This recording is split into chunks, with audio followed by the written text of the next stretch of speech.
இந்த சமூகம், இந்த சமூகத்துக்காக, இந்த மக்களுக்காக, இந்த இனத்திற்காக, சிறுபான்மை மக்களுக்காக எத்தனையோ பல்வேறு திட்டங்களை கொண்டு வந்து சிறுபான்மை மக்கள் வாழ்வியலில் வளம் பெற வேண்டும், கல்வியில், பொருளாதாரத்தில், வேலை வாய்ப்பில் முன்னேற வேண்டும் என்ற அடிப்படையில் இஸ்லாமியர்களை அரவணைத்து அன்பு காட்டி ஆட்சி செய்ததோடு மட்டுமல்லாமல் என்னை போன்ற, எங்களை போன்ற எத்தனையோ சிறுபான்மை மக்களுக்கு கட்சியில் உயர்ந்த பதவியை கொடுத்து அலங்கரித்துக் கொண்டிருக்கக்கூடிய அண்ணன் எடப்பாடியார் அப்படிப்பட்டவர் இன்றைக்கு அனைத்திந்திய அண்ணா திராவிட முன்னேற்ற கழகம் என்கின்ற ஒரு மாபெரும் மக்கள் இயக்கத்தை வழிநடத்தி கொண்டிருக்கிறார்.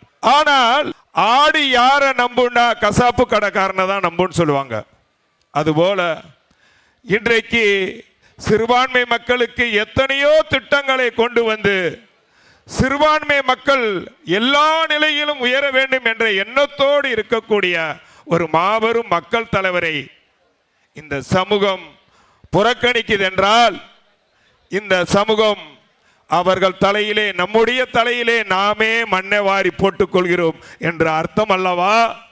அன்பு சகோதரர்களே, கண்ணியத்திற்குரிய இஸ்லாமிய பெருமக்களே, சற்று சிந்தித்து பார்க்க வேண்டும்.